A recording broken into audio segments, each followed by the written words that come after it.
Onward, onward, onward. Yes, yes indeed. Oh my gosh, we are like freaking almost done with our first video here. We might actually be in the next video for all I know. Hello. Shall we start? Well, let's see. Who am I gonna pit against our Bay? Our Bay. Ooh. Yeah, you knew I just couldn't resist doing that. Oh, I could put Cynical because of the Steel type. I'm trying to pick types that would make sense. I guess Totodile would be another secondary option. The one thing I do know about Steelix, if you're talking competitive battling, don't rely on physical attackers, or Pokemon that, even if they have the type advantage, don't expect your physical attackers to be able to take down a Steelix. Yeah, I learned that the hard way when I was doing the battle tree a long time ago. Holy crap! Steelix must have some monstrous amount of defense, because it felt like I was forever chiseling away at his HP bar. I mean, I finally managed to make a Steelix in the battle tree mode faint, but whew! It was a steep price to pay, unfortunately, because it, like, completely cleaned my entire team's clock. It ended up leaving me with just one Pokemon versus, like, two. So then I'm sitting there thinking, like, well, guess we learned our lesson today. Steelix has a monstrous amount of defense! Let's not focus on its defense stat, and focus instead on its special defense stat. Which I guess brings the idea to effect, or brings the idea of making sure you have a nice balance of special attackers and attackers to light. Yeah, you definitely want to make sure you have a good, solid special attack and attack stat going in, regardless of which mode of battle tree you choose to do. I'd mess that up. Oops. And I have picked the most obscure and unusual topics to discuss here, I'm noticing. But I guess that's kind of a norm that you all may have come to expect. Because I really can't... I kind of have to streamline the first thing that comes to mind, and then those thoughts that come to mind lead us to these weird tangents, and those weird tangents lead to stories and other thoughts that come to mind because of related topics. It's kind of like if you go in and you punch in something in the search engine, you're trying to find your answer to a question or something, and you'll see related search results. That's kind of like the way my mind works. It constantly keeps going, okay, next related search, and then I get these obscure ideas to suddenly be like, yeah, let's talk about that, let's talk about this. It's like, okay, sure, why not? Why not? Whoa, Buffett! Yeah, see, there you go. There you go. It was just a matter of time before I decided to do something like that. Wait, no. Okay, there we go. I mean, it was one other chain, but still. Every amount of HP damage I can do to Steelix counts. Well, to be fair, in any opponent to be in this match. Because as you're probably noticing, as we constantly keep chiseling away at their HP bar, I don't know if I mentioned this in this mode, but I know I mentioned it in S-Hard. The opponent will gradually try to restore their Pokemon's HP by dropping these monstrous amounts of big combos and chains, which they do indeed do a significant amount of recovery. It's like you're facing against a Starmie that knows recover, and it feels like no matter how many times you damage that stinking Pokemon, it keeps recovering its damage it did to you. Not totally speaking from past experiences. Yeah, I totally am. Ha ha ha ha! Yes! I love the way Totodile just laughs. He's like, Totodile! Sorry, if anybody's scared away now. I can't do his... It's like a Donald Duck quack. I can't do that voice. And I think I mentioned this in the past, too, that I can't do that voice, and I've watched a tutorial on how to do his voice, but I'm like, no. There's just something else my nasal cavity and my throat cavities are just not understanding. You're better than me. Well, this is hard to say, but good luck. Thank you! And that's good luck, not goo luck. I think I left off the D there. Not to say she wanted that D! Hey, I'm guessing you came back from another training? Hi there! How'd you guess? You better come on in! Can I tell you I'm very good? Now get ready to fight! I bet he's gonna say, I'm calling this right now, if we beat him successfully, he's gonna say, back to training 24/7. I'm not even joking. I think he says the same thing once again, and that's gonna be the 6th, is it the 6th or the 7th? No, it's not even the 6th or 7th, it's the 5th time. It'll be the 5th time he has said that. And it's like, Really, guys? Could you maybe have done a better job with the, I don't know, the dialogue?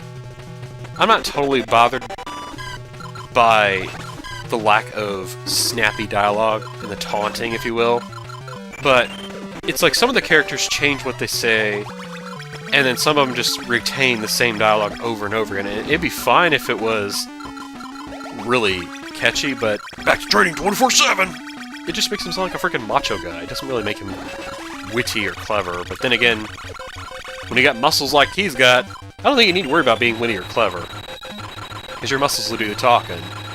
And everybody's like, ooh, ah, he's so built. Oh my. Dude! Okay, I was gonna say, don't mess that up, man. I'm trying to... Oh man, this is like... Ugh, yuck. I hate it when that... Again, I say this... I think I've said this already, but just in case I haven't made it clear. I hate it when they leave us a layer of blocks, like this one here too, where there's clearly not enough time to line up a counterattack, if you will, underneath it. And then you're expected to just like carefully or really quickly move the blocks to where you can match the garbage and get it out of the way within a split second or so. Oh, here we go. Yeah, alright. Cool. Okay, I don't know why I put that purple there, but we did. Sometimes I feel like some of the movements I do, I'm like, yeah, that's a... Oh, yeah, I didn't think that one through. Okay. Well then. Sorry, clear my throat here, jeez. I don't know what's with all the phlegm suddenly. It's probably because of all the talking I'm doing. Oof. We're not even... Well, we're probably arguably halfway. I mean, technically, like I said, there are 13 stages in all, but... I guess if you want to feel like you're completely and totally solidified in the halfway department, then it probably would be best to make it over the halfway mark, because, you know, when you have an odd number, you can't really officially have a halfway, because there's always a number that's larger and a number that's smaller. In this case, the halfway mark would be split between 6 and 7, so I always feel like I'm officially halfway when I'm hit the halfway larger number instead of the halfway smaller number. I don't know if I make any sense. I probably just sound like a math geek right now. Huh? I lost! Alright. Place your bets. What's he gonna say? Is he gonna say that? But I had fun. What? Dude, I just lost a bunch of money. What'd you do that for, man? Now I gotta pay the whole audience. Everybody's like, no, we're gonna bet you against you, Silent Senior. You lose. Haha. Dang it, man. What's with my tongue clicking? Like, what is that, man? That's not even... That's like, like you got some attitude. Better can that attitude, sir. You've had some hard times, but my experience means I will not fall easily. I believe you! No need to be so intense about it. So in this case, we could use a grass type or an electric type. I'm gonna go with Bellossom just because we really haven't... Okay, excuse me, we haven't belched a really disgusting belch. Sorry about that, that was really, well, disgusting. But anyway, trying to clear my throat. Ugh. Oh, well, way to mess it up, dude.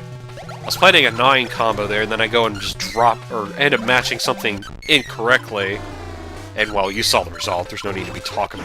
No need for me to be talking about something that happened like 3 seconds ago already. Whoa. Oh, crap. Oh, okay, we're good. I was about to say, please don't drop another big, sizable brick that I can't get rid of. Because I didn't leave myself a match underneath it. Alright, well fine, if you're just going to sit here and build a 12-chain brick, I'm just going to go ahead and drop a few combos of my own to keep you on your toes. And how do you like them apples? Ooh. Oh, jeez, oh, jeez, McCrees. I will say I do love the diamond effect here with the ice-type garbage block. Very beautiful. I don't know, just... And then, of course, they have a little white snow... Or not white, little light blue snowflakes on it. Just to kind of help splash some additional details on it. Just makes it feel like, yes, you were facing an ice-type gym leader here. Who I always thought was just Blaine's twin brother, honestly, based on his appearance. Or not twin brother, he just looked like Blaine's brother. I'm like, you just wanted... When they decided, like, okay, Johto gym leaders. Okay, we're gonna have this, we're gonna have that, we're gonna have this, and we're gonna have that person be that person. And I'm like, they have to have an old person, it seems like, for every gym, or every generation for a gym leader.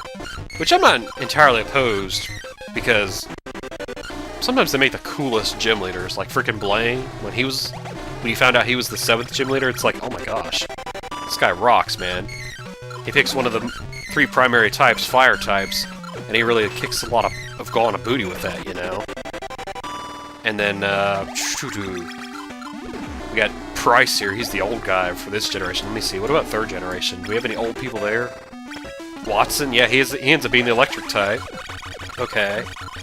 And then I guess for the 4th generation, arguably you could say Byron's the old guy in that generation. I don't know what it is, I guess they really like to make sure they have an old person for a gym leader in each generation. I never noticed that, but now that I'm thinking about it, I'm like, yeah, that does actually make a lot of sense. But it's also pretty cool because it also makes me think of those karate movies, how they always have like a very wise elder individual who also happens to be very powerful. I mean, all you gotta do is look at Garp from One Piece and then you can think, oh yeah, just because they're old don't mean they're not strong. Is that, I mean, if they're as strong and crazy like that guy is from One Piece, then you ain't got nothing to worry about as far as having the old people represented properly, you know? Like, yeah, we may be old, but whippersnappers, we can kick butt just as any old young youth firecracker, I mean to tell you. I have no idea why I'm making a butt of myself doing that. Jeez, man, I'm telling you. This is what happens when you try to commentate in a very, like, okay, there are a lot of reasons to panic, but I'm trying to remain calm. Thankfully, it seemed to pull off, because we won that as well.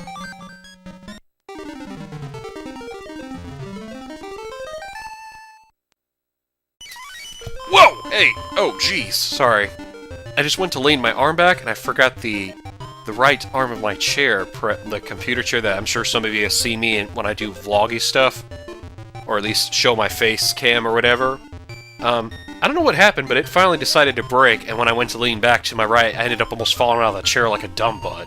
Which I'm sure some of you could imagine, and you were probably laughing your butts off right about now, but anyway.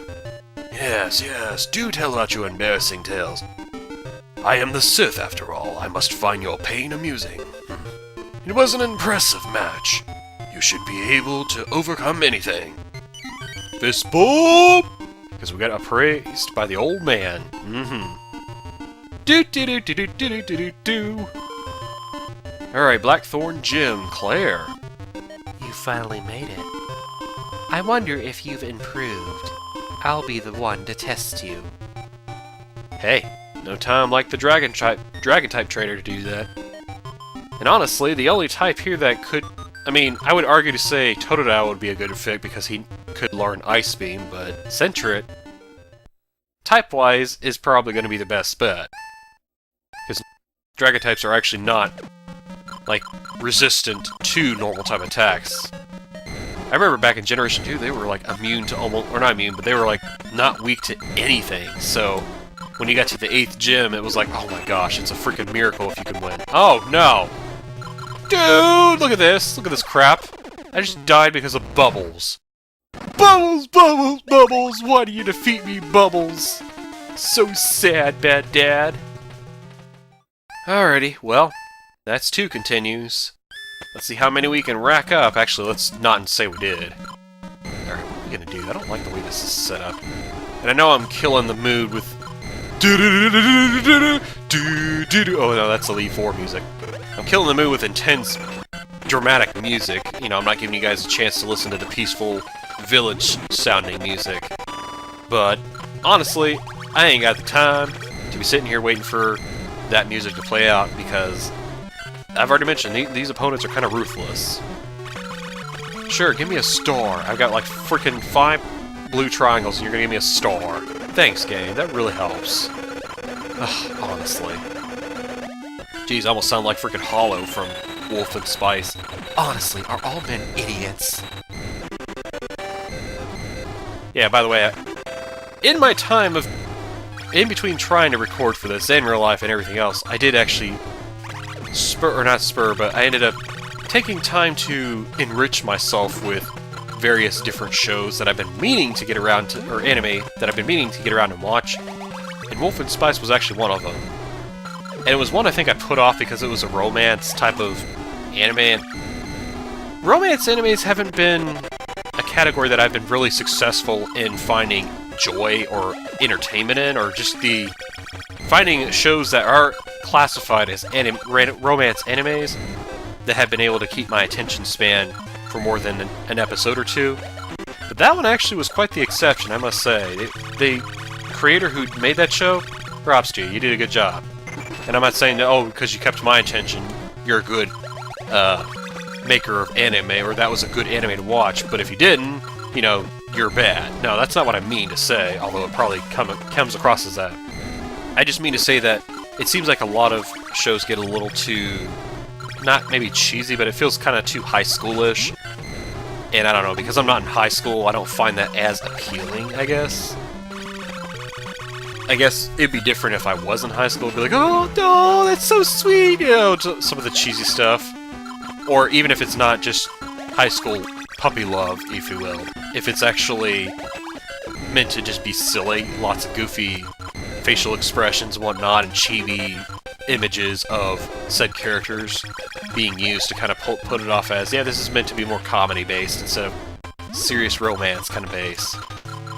But anyway, yeah, as I was saying, good show, and if you haven't watched it, I recommend going and watching it. Excuse me. And if you're looking to making sure that you finish it, I think the next season is called Spice and Wolf 2, which, hey, that makes it easy for me to understand what order some of the animes fall in, because I've noticed that sometimes when you're watching a series, and you think, oh, I'm done, this is the last episode, but then you come to find out, wait, what are all these other episodes? Oh, it's the same anime continuing the story, but they just changed the name a little bit. And it's like, oh, well, those kind of look like two different anime. Anyway, enough of me rambling about anime. Well, actually, there's probably not going to be enough of that. There's going to be more of that for later. But for now, let's go ahead and save the chitty chat for that and move on. You're pretty good. But there are others above you. Be warned. Fist bump! We're ready. Thanks for the warning, though.